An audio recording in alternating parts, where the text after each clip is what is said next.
तो last episode में हमने देखा था कि ये लेडी इन दोनों से हार चुकी थी, जहाँ पर अब सेंग भी इसके पास आता है और इसके ग्रीन ब्लड को देखते हुए कहता है कि अच्छा तो तुम एक डीमन हो। तब ये लेडी कहती है कि आखिर तुम्हें कैसे पता चला कि ये सब एक ट्रैप है, जिस पर सेंग कहता है कि ऐसी जगह पे किसी लेडी का होना ही अपने आप में एक अजीब बात है, और तुमने जो उस लेक के बीच में बैठ के अपने बालों को संवारने की और एक्टिंग की थी उसी समय में कंफर्म हो गया था कि तुम एक ह्यूमन तो नहीं हो। जिस पर अब पीछे से आवाज आती है कि चैंग सेंग मैंने तुम्हें जैसा सोचा था तुम बिल्कुल वैसे ही निकले, जिसे सुनकर जीजुई कहता है कि अच्छा तो सारे डीमंस यहीं पे है। और अब हम देखते हैं कि यहाँ पर एक लेडी डीमन आ जाती है जो अब सेंग से कहती है कि मैं जानती थी कि तुम इस ट्रैप में नहीं फंसोगे, क्योंकि दाऊजी का डिसाइपल इतना तो बेअकल नहीं हो सकता। और रही बात इस वुल्फ के बच्चे की, तो इसके लिए तो हर कोई एनिमी है। जिसके बाद अब यहाँ पर एक दूसरा डीमन भी आ जाता है जिन्हें हमने प्रीवियस एपिसोड में नैनकी और उस एल्डर के साथ देखा था। और अब इन दोनों को देखकर जीजुई थोड़ा शौक होते हुए कहता है कि ये तो डेविल जनरल 24/23 है। और इतना कहते ही जीजुई अब पूरी तरीके से इस लेडी को अपने कब्जे में ले लेता है, जिसे देखकर ये डेविल जनरल 23 कहती है कि वुल्फ के बच्चे अगर इसे कुछ भी हो गया तो फिर मैं तुम्हें तुम्हारे रियल फॉर्म में ला के तड़पा तड़पा के मारूंगी। और फिर ये डीमन कहती है कि चलो मैं तुम दोनों को अपना इंट्रोडक्शन देती हूँ, मेरा नाम डेविल जनरल 23 है और ये मेरे हस्बैंड डेविल जनरल 24 है। और इनकी खास बात ये है कि ये कुछ भी करने से पहले सोचते नहीं है। तब जीजुई कहता है कि आखिरकार तुम लोगों ने यहाँ पर एंटर कैसे किया, जिस पर 23 कहती है कि ये तो तुम्हें ही गैस करना चाहिए। तब जीजुई कहता है कि कंफर्मेशन हो गया, इन सब के पीछे ब्लैक रॉब है। और अब इतना सुनते सेंग यहाँ पर एक आतिशबाजी को जला देता है, जिस पर अब ये लेडी डीमन कहती है कि तुम दोनों मेरी चिंता मत करो और जल्दी से यहाँ पर मौजूद सारे लोगों को खत्म करो। तब 23 कहती है कि प्रिंसेस माफ कीजिए, हम चाह के भी ऐसा नहीं कर सकते क्योंकि आप हमारे लिए सबसे इम्पोर्टेंट है। और फिर 23 कहती है कि कैसा होगा अगर हम दोनों अपने अपने लोगों को एक्सचेंज कर ले, जिस पर सेंग कहता है कि आखिर तुम क्या एक्सचेंज करना चाहती हो। जिस पर ये डीमन 13 डिवीजन सेक्ट के एक डिसाइपल को दिखाता है, जिसे देखकर सेंग थोड़ा शॉक हो जाता है। जिस पर अब जीजुई कहता है कि हम भला ये कैसे यकीन कर ले कि एक्सचेंज हो जाने के बाद तुम हमें जिंदा जाने दोगे। तब डेविल जनरल 23 कहती है कि ये बात सच है कि हम लोग यहाँ पे तुम लोगों को मारने आए हैं, लेकिन अब चूंकि हमारी प्रिंसेस तुम्हारे कब्जे में है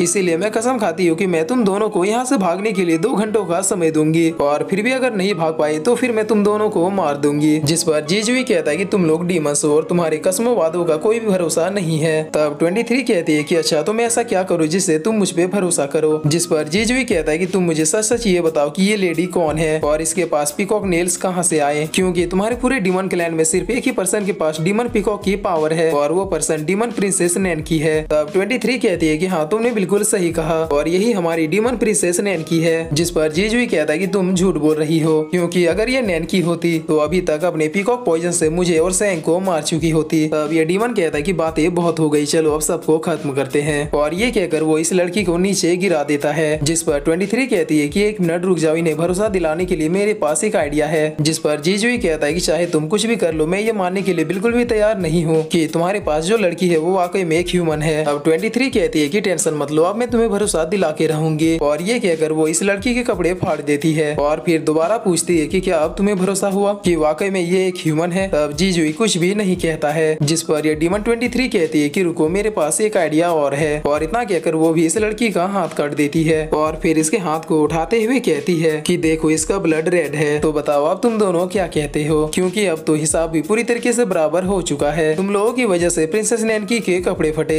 मैंने भी इस लड़की के कपड़े फाड़ दिए, तुम लोगों ने प्रिंसेस नैनकी का एक हाथ काट दिया, तो अब मैंने भी इस लड़की का एक हाथ काट दिया। जिस पर अब सेंग कुछ सोचते हुए ड्रैगन लैंग्वेज में कुछ कहता है, जिसे ब्लैक ड्रैगन सुन लेता है और फिर ब्लैक ड्रैगन वहाँ से चुपके से निकल जाता है। जिसके बाद सेंग कहता है कि देखो अगर तुम लोग हमें मार पाते तो अभी तक मार चुके होते, ना कि हमसे कोई सौदाबाजी करते। तब 23 कहती है कि बच्चे तुम तो काफी ज्यादा कॉन्फिडेंस में हो। जिस पर अब पीछे से लियांग आते हुए कहता है कि वो हमेशा कॉन्फिडेंस में ही रहता है। और अब इधर हम ब्लैक ड्रैगन को देखते हैं जो कि बहुत ही तेजी से यहाँ से निकल रहा था और निकलते हुए अपने मन में कह रहा था कि सेंग ने मुझसे कहा है कि उसे जल्दी से हेल्प की जरूरत है, लेकिन आखिर में हेल्प मांगू तो मांगू किससे। और फिर ब्लैक ड्रैगन एक प्लेस की ओर देखते हुए कहता है कि हाँ मेरे ख्याल से वो सेंग की हेल्प कर सकती है। और इतना कहकर वो बहुत ही तेजी से उस प्लेस की ओर जाने लगता है। जिसके बाद इधर अब हम इन लोगों को देखते हैं जहाँ पर 23 कहती है कि बहुत अच्छे, अब यहाँ पर लिसन सोर्ड सेक्ट के भी डिसाइपल मरने के लिए आ चुके हैं। जिस पर सेंग कहता है कि ठीक है हमें ये एक्सचेंज मंजूर है। तब ये डीमंस इस लड़की को जाने के लिए कहते हैं। जिस पर अब ये लड़की भी इन लोगों के पास आ जाती है। तब सेंग भी इस लेडी को छोड़ने का इशारा कर देता है। जिस पर जीजुई भी अब इस लेडी को फ्री कर देता है, लेकिन ये लेडी फ्री होते ही दोबारा जीजुई के ऊपर अटैक कर देती है। और अब इधर ये लड़की भी अपने स्वॉर्ड को निकाल के सीधे जैन के ऊपर अटैक करती है, लेकिन जैन भी बिल्कुल तैयार बैठी थी। वो भी अपने स्वॉर्ड को निकाल कर सीधे इसके ऊपर अटैक करती है और अपने अटैकों से इसके हाथ से तलवार भी गिरा देती है, जिस पर इधर जीजुई भी बिना कोई मौका दिए इस लेडी के ऊपर अपने अटैकों को करना शुरू कर देता है। लेकिन तभी पीछे से डीमन 24 इन दोनों को खींच लेता है और अब ये लड़की पूछती है कि आखिरकार तुम लोगों को मुझ पे शक कैसे हुआ, क्योंकि मेरा तो ब्लड भी रेड है। तब सेंग कहता है कि सिंपल, अगर तुम ह्यूमन होती तो फिर तुम्हारा हाथ कटने के बाद अभी तक तुम ब्लीडिंग से ही मर चुकी होती। जिसे सुनने के बाद ये लेडी कहती है कि चलो अब हमें इन लोगों को अपना असली रूप दिखाई देना चाहिए। और इतना कहकर ये दोनों पहले अपने आप को हील करना शुरू कर देते हैं और फिर थोड़ी देर में पूरी तरीके से हील होके अपने अपने ट्रू फॉर्म में आ जाते हैं, जिसे देखकर जीजुई कहता है कि ये दोनों तो नैनकी के विंग्स है। और अब डीमन 23 कहती है कि अगर तुम लोगों का खेल खत्म हो गया हो तो अब यहाँ पर मौजूद सारे लोगों को खत्म करने का समय आ चुका है। और फिर ये डीमन 23 हंसते हुए सेंग से कहती है कि चलो अब तुम्हारा आखिरी वक्त आ चुका है, जिसे सुनते ही अब जीजुई सीधे अटैक करने के लिए बढ़ जाता है। लेकिन इससे पहले कि वो इस लेडी से फाइट कर पाता, कोई पीछे से जीजुई के ऊपर अपने स्वॉर्ड से अटैक कर देता है, जिसकी वजह से जीजुई बहुत ही बुरी तरीके से इंजर्ड हो जाता है। जिसके बाद ये पर्सन जेन के ऊपर भी अपने स्वॉर्ड से अटैक करता है और उसे भी बहुत ही बुरी तरीके से इंजर्ड कर देता है। जिस पर अब हम सेंग को देखते हैं जो कि डीमन 24 से फाइट कर रहा था, लेकिन डीमन 24 सेंग के ऊपर कुछ ज्यादा ही भारी पड़ रहा था। और अब ग्रीन विंग सीधे अपने पीकॉक पंखों से जेन के ऊपर अटैक करती है, लेकिन तभी उसके आगे जीजुई आकर इन पंखों को डॉच करने लगता है। लेकिन चूंकि ये पंख बहुत ही तेजी से आ रहे थे, इसीलिए ये बहुत सारे जहरीले पंख जीजुई को भी लग जाते हैं। और अब डीमन 23 अपने वेपन के साथ जीजुई के ऊपर अटैक करने के लिए बढ़ जाती है, लेकिन तभी सेंग अपने स्वॉर्ड से इसके वेपन में छेद करता हुआ इसके गले पे एक कट लगा देता है, जिसकी वजह से ये डीमन पीछे हट जाती है। और अब सेंग और जीजुई के आगे ये सारे लोग खड़े होते हैं, जहाँ पर अब सेंग और जीजुई लियांग की तरफ देखते हैं। तब जेन पूछती है कि ब्रदर आपने ऐसा क्यों किया, जिस पर लियांग बिना कुछ कहे बस जोर जोर से हंसने लगता है। तब डीमन 23 बताती है कि जिसे तुम लोग अपना समझ रहे थे वो दरअसल हमारे क्लैन का एक खुफिया जासूस है और हम लोगों ने ही इसे लिसान स्वॉर्ड में एज अ डिसाइपल एंटर करवाया था। और अब इधर हम जीजुई को देखते हैं जिसके बॉडी में पूरी तरीके से पीकॉक पॉइजन फैलने लगा था। तब ये डीमन 24 कहता है कि यही सही मौका है, जल्दी से अटैक करो। और इतना कहकर वो सीधे सेंग और जीजुई के ऊपर अटैक करने के लिए आ जाता है, लेकिन तभी सेंग हेवनली अम्ब्रेला को भी बाहर निकाल लेता है और इससे उस अटैक को डॉज कर लेता है, जिसे देखकर डीमन 23 कहती है कि ये तो सूली का वेपन है। अब डीमन 24 कहता है कि क्या बात कर रही हो, इसके पास भला सूली का वेपन कहाँ से आएगा। और इतना कहकर ये डीमन फिर से सेंग के ऊपर अटैक करने के लिए बढ़ जाता है, जिस पर सेंग अब जीजुई को एक पिल खिलाते हुए कहता है कि ये तुम्हें कुछ देर तक इस पॉइजन के असर से बचाएगा। और इसके साथ ही सेंग जीजुई को एक ट्रेवलिंग बटन भी देते हुए कहता है कि जैन को लेके जितनी जल्दी हो सके यहाँ से दूर चले जाओ और कुछ ही देर में मैं भी तुम्हारे पीछे ही आ रहा हूँ।